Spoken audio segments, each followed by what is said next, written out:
தூத்துக்குடி செல்லும் சார், வணக்கம். தூத்துக்குடி செல்லும் சார், வணக்கம். இந்த 2000க்கு பிறகு தமிழ்நாடு முழுவதும் வந்து பார்த்தீங்க அப்படின்னா இந்த கேபிள் டிவி வந்து பார்த்தீங்கன்னா அது ஒரு பெரிய எல்லாரும் வீட்டுக்கு வீட்டுக்கு லைன் போட ஆரம்பிச்சாங்க. நீங்கள் அதுக்கு முன்னால் வரை என்ன இருந்தது அப்படின்னா, ஒரு தெருவில் வந்து ஒரு வீட்டில் தான் டிவி இருக்கும் சார். ஒரே ஒரு வீட்டில் தான் டிவி இருக்கும். அந்த வீட்டுக்கு தான் எல்லாரும் போய் பார்ப்பாங்க. டிவி வந்து ஒரு கனவாக இருந்தது எல்லாருக்கும். நம்ம வீட்டில் ஒரு டிவி வாங்கி வைக்க முடியுமா, அதுவும் ஒரு கலர் டிவி வாங்கி வைக்க முடியுமா அப்படின்ட்டு அது ஒரு கனவு எல்லாருக்கும். அந்த கனவை வந்து தேர்தல் வாக்குறுதி மூலமாக டிஎம்கே கொடுத்தது, ஒரு பெரிய இம்பேக்ட் ஏற்பட்டது. நீங்கள் அப்போல்லாம் லோக்கல் டிவியெல்லாம் உள்ளூர் செய்திகளை எல்லாம் போடுவாங்க. எந்த டிவியை கொடுத்து ஆட்சி அமைத்ததோ அதே டிவியில் ஒளிபரப்பான அதிகமான உள்ளூர் செய்திகளால் தான் 2006-11 காலகட்டத்திற்கு பிறகு 11இல் திமுக ஆட்சி பிடிக்காம போனதுக்கே அந்த டிவி தான் காரணம். ஏன்னா அந்த டிவியில் தான் நிறைய நியூஸ் போட்டாங்க. ஊருக்கு ஒருத்தங்க மன்னர் போல இருக்கிறாங்க, இப்படியெல்லாம் செய்தி போட்டதுனால தான் திமுக ஆட்சி இழந்தது. எல்லாரும் சொல்றது போல எந்த டிவி வந்து வச்சு ஊழல் பண்ணாங்க அதுக்காக தான் கொடுத்தாங்கன்னு சொன்னாங்களோ அதனால தான் அந்த கவர்மெண்ட்டே போனதுக்கு அந்த டிவி தான் காரணம்னு வச்சுக்கோங்களேன். அதனால இந்த எலெக்ஷன்ல இவர்கள் அதிமுக வந்து ஒரு ஃப்ரிட்ஜை அறிவிச்சிருக்கிறாங்க. ரெண்டாவது மாசம் 2000 ரூபாய் கொடுக்க போறேன்னு சொல்லியிருக்கிறாங்க. ஆண்டுக்கு 10,000 ரூபாய் சிறப்பு உதவித்தொகை கொடுக்க போறேன்னு சொல்லியிருக்காங்க. இதையெல்லாம் பார்த்து கவனித்து ஓட்டு போடலாம் அப்படிங்கிற ஒரு மைண்ட் செட்டுக்குள்ளார இந்த எலெக்ஷன் மக்கள் அப்படி ஏதாவது ஒரு ஒரு ஒரு உருவகம் ஏற்பட்டிருக்கா சார் இந்த எலெக்ஷன்ல? இதையெல்லாம் எலெக்ஷன் மேனிஃபெஸ்டோவை எல்லாம் பார்த்து அட இது நமக்கு கிடைக்குமே இவங்க வந்தா அப்படின்ட்டு ஓட்டு போடுற நிலைமை இந்த எலெக்ஷன்ல இருக்கா? சத்தியம் தொலைக்காட்சி நிறுவனத்திற்கு நெறியாளர் சகோதரர் அண்ணன் அரவிந்தாக்ஷன் அவர்களுக்கு, என்னுடைய சக பங்கேற்பாளர்களுக்கு, தொழில்நுட்ப கலைஞர்களுக்கு மாலை வணக்கம். அண்ணா கேட்ட கேள்விகள் ஒட்டுமொத்தமா இந்த கேள்விகள் எல்லாவற்றுக்கும் அண்ணன் சேலம் மணிகண்டன் அவர்கள் சொன்ன பதிலை நான் வழிமொழிகிறேன். நல்லா இருக்கு, இது சூப்பரா இருக்கு. கேளுங்க. அதுல முக்கியமா என்ன கேட்டீங்கன்னா, நீங்க ரொம்ப சாமர்த்தியமா திமுகவை கலைஞரை வந்து வண்ண தொலைக்காட்சி பெட்டி கொடுத்தார், அதன் மூலமாக கனவுகள்லாம் நனவாச்சு அப்படின்லாம் சொன்னீங்க. அன்னைக்கு வண்ண தொலைக்காட்சி பெட்டி கொடுத்ததுலயே மிகப்பெரிய அளவிலே கலைஞருக்கு ஒரு மறைமுகமான ஒரு திட்டம் இருந்தது. அன்னைக்கு சன் நெட்வொர்க் மட்டும்தான், கேபிள் நெட்வொர்க் சன் டிவில மட்டும்தான் இருந்துச்சு. இந்த வண்ண தொலைக்காட்சி பெட்டி கொடுத்துட்டு அவங்க அத்தனை பேரும் சன் நெட்வொர்க் மூலமா கேபிள் கனெக்ஷன் வாங்கி அதன் மூலமா சன் டிவிக்கு ஒரு மறைமுகமாக வருமானத்தை ஏற்படுத்தினார் என்பது நான் இன்னைக்கு சொல்லல, அன்னைக்கே அது ஒரு பெரிய குற்றச்சாட்டு இருந்தது. ஒண்ணு. ரெண்டாவது, இந்த இலவசங்கள் இருக்கு பாருங்க, பொதுவாவே இலவசங்கள் வந்து தேவையில்லை. ஆனாலும் கூட இந்த இலவசங்கள் மேல இப்பொழுது ஒரு மயக்கம் தீர்ந்திருக்கு. இந்த இப்போ திமுக அதிமுக 2 பேரும் போட்டு அறிவிக்கிற இந்த இலவச அறிவிப்புகள் இருக்கு பாருங்க, உரிமை தொகை, இலவச தொகை, இலவசம், விலையில்லாதது, இதெல்லாம் இந்த பெயர் வச்சிருக்காங்க பாருங்க. இது வந்து மிகவும் கடுமையாக பொருளாதாரத்தை பாதிக்கும். அண்ணன் சேலம் மணிகண்டன் விட்டுட்டு போனது சொல்றேன். ஒரு வீட்டுக்கு ஒரு குடும்ப அட்டைக்கு 2000 ரூபாய் மாசம் கொடுக்கன்னு சொன்னா ஏறக்குறைய ஒரு 2.25 கோடி குடும்ப அட்டை தமிழ்நாட்டில் இருக்கு. இல்ல, அது அரிசி அட்டைக்கு மட்டும்தான் அண்ணே. குடும்ப அட்டை இல்ல, நீங்க வாக்குறுதி நீங்க சரியா படிக்கணும். அது வந்து அரிசி அட்டைகளுக்கு மட்டும். அது வந்து 1,31,00,000 இருக்கு. இல்ல கேளுங்க, நான் சொல்றது கேளுங்க. நீங்க அது 1,31,00,000 இருக்கு. நான் தான் சொல்றேன். சொல்லுங்க. ஒரு ஏறக்குறைய மாசத்துக்கு 3000 கோடி ரூபாய் கொடுக்கணும். 3000 கோடி ரூபாய் கொடுத்தீங்கன்னு சொன்னா ஒரு வருடத்துக்கு 36,000 கோடி ரூபாய் இந்த உரிமை தொகைக்கு மட்டும் செலவு பண்ணணும். சரி, இது அவசியம் இல்லாதது.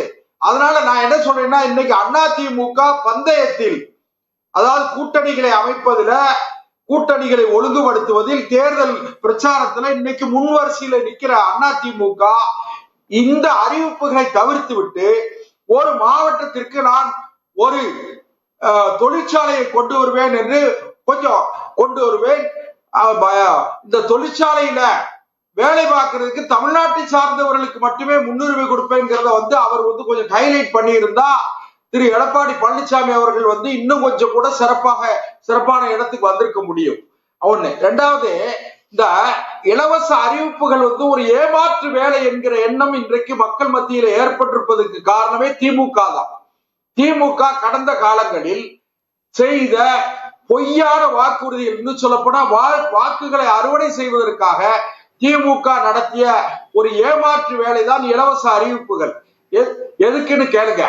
அதாவது 100 யூனிட் ஒவ்வொரு மாதமும் மின்சாரம் மின் அளவீடு கணக்கிட்டு அந்த டேரிஃப் எடுத்து நாங்க 100 யூனிட் மின்சாரம் இலவசமா தருவோம்னு சொன்னாங்க. இன்னைக்கு வரைக்கும் கொடுக்கல. அது போக 100 யூனிட் மின்சாரம் இன்னைக்கும் இலவசம் தானே அண்ணன், ஒவ்வொரு மாசமும் பண்ணணும்ல. மாதம் தோறும் கணக்கெடுப்பேன்னு சொன்னாங்க. அதை சொல்லுங்க. நீங்க 100 யூனிட் தருவாங்கன்னு சொல்லல. இல்ல, மாசம் 2 மாசமும் கணக்கிட்டு அந்த மின் யூனிட்டினுடைய அளவு கூடி அதுக்கு பிறகு டேரிஃப் அந்த ரேட் எல்லாம் கூட்டின பிறகு அதுல 2000 ரூபாய் ஏற்றிட்டு 100 யூனிட் மின்சாரம் இலவசம். என்ன சார் அநியாயம்? நான் 14,000 ரூபாய் எங்க குடும்பத்துல எல்லாருக்கும் கட்டி மின்சார கட்டணம் கட்டிக்கிட்டு இருந்தேன்னா 48,000 ரூபாய் கட்டுறேன். எவ்வளவு வயிறு எரியுது. அது திமுக அரசாங்கத்தினுடைய பலகீனம். அது போக கூட்டுறவு கடன்களை கூட்டுறவு வங்கிகள்ல வச்சிருக்கிற நகை கடனை எல்லாம் தள்ளுபடி பண்ணுவேன்னு சொன்னாங்க. திமுக செய்யல. விவசாய கடனை செய்வேன்னு சொன்னாங்க, செய்யல. ஒண்ணு. ரெண்டாவது, ஆசிரியர்களுக்கு தற்காலிக ஆசிரியர்களை நிரந்தரப்படுத்துவேன்னு சொன்னாங்க, செய்யல. அதையெல்லாம் விட்டுட்டு மது விற்பனையின் மூலமாக கிடைக்கிற வருமானத்தை வைத்து இந்த நாட்டில் போதை பழக்கத்தை ஊக்குவித்து போதையின் மூலமாக ஆட்சி நடத்துகிற ஒரு மிகப்பெரிய அவலமான நிலைமை திமுக ஆட்சி தான் ஏற்படுத்துச்சு. அதனால என்ன சொல்றேன்னா, இந்த இலவசங்கள் யார் அறிவிச்சாலும் சரி, திரு விஜய் அறிவிச்சாலும் சரி, எவர் அறிவிச்சாலும் சரி, இப்ப பிரிட்ஜ் எல்லாம் அவசியம் இல்லை. அதை அதிமுக தவிர்த்திருக்கணும். அதிமுக இந்த வெற்று அறிவிப்புகளை எல்லாம் செயல்படுத்த முடியாது. நாளைக்கு எப்படி செயல்படுத்த முடியும்? ஒரு விவசாயி இறந்தா 10 லட்சம் ரூபாய் தருவேன்னு சொல்றாங்க. ஒரு நாளைக்கு நாட்டுல ஒரு 1000 விவசாயிகள் இறந்தாங்கன்னு சொன்னா என்னாச்சு? இப்படி நீங்க கொடுத்துக்கிட்டே இருந்தீங்கன்னு சொன்னா ஒண்ணுமே நடக்காது. அதை விட விவசாய உற்பத்திக்கு ஏதாவது ஊக்கத்தொகை தருவேன்னு சொன்னா, விவசாய பொருள்கள் உற்பத்திக்கு, உணவுப் பொருள்கள் உற்பத்திக்கு, விவசாய மேம்பாட்டிற்கு தருவேன்னு சொல்லி இருந்தா இன்னும் கொஞ்சம் நல்லா இருந்திருக்கும்.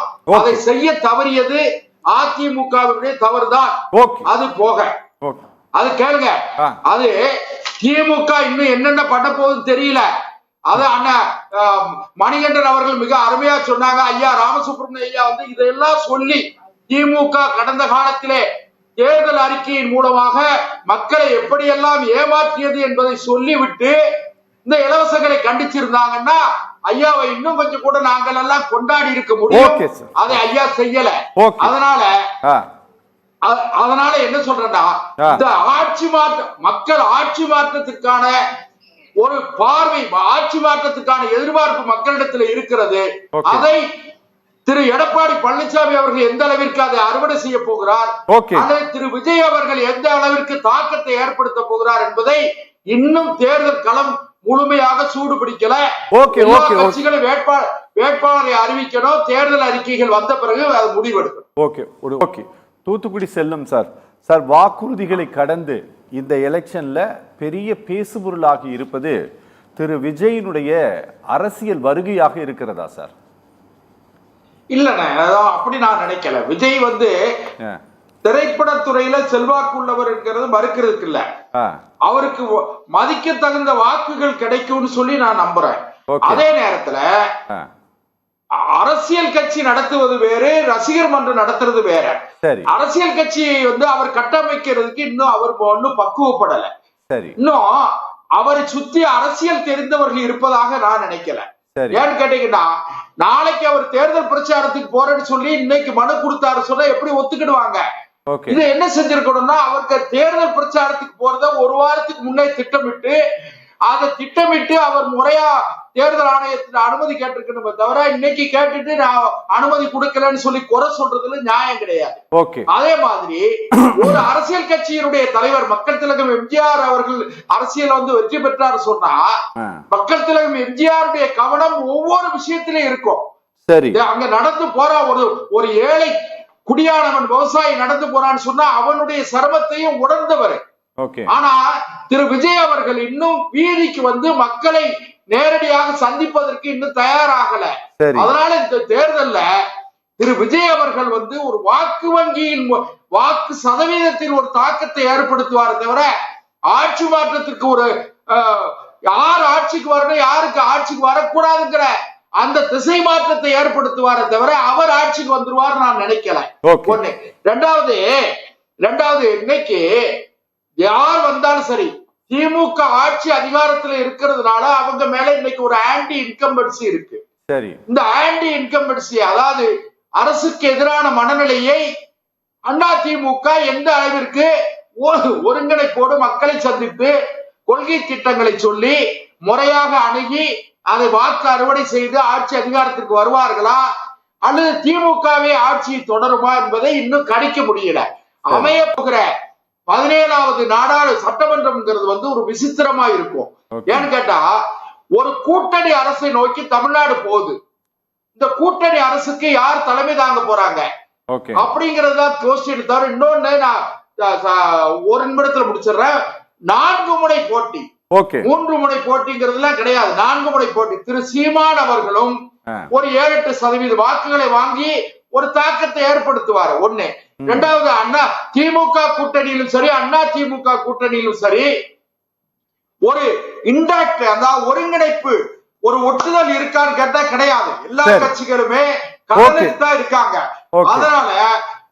அதனால என்ன வரும்னு கேட்டீங்கன்னா தேர்தல் முடிவுகள் என்பது கொஞ்சம் விசித்திரமாகவும் வினோதமாகவும் இருக்குங்கிறது என்னுடைய கணிப்பு.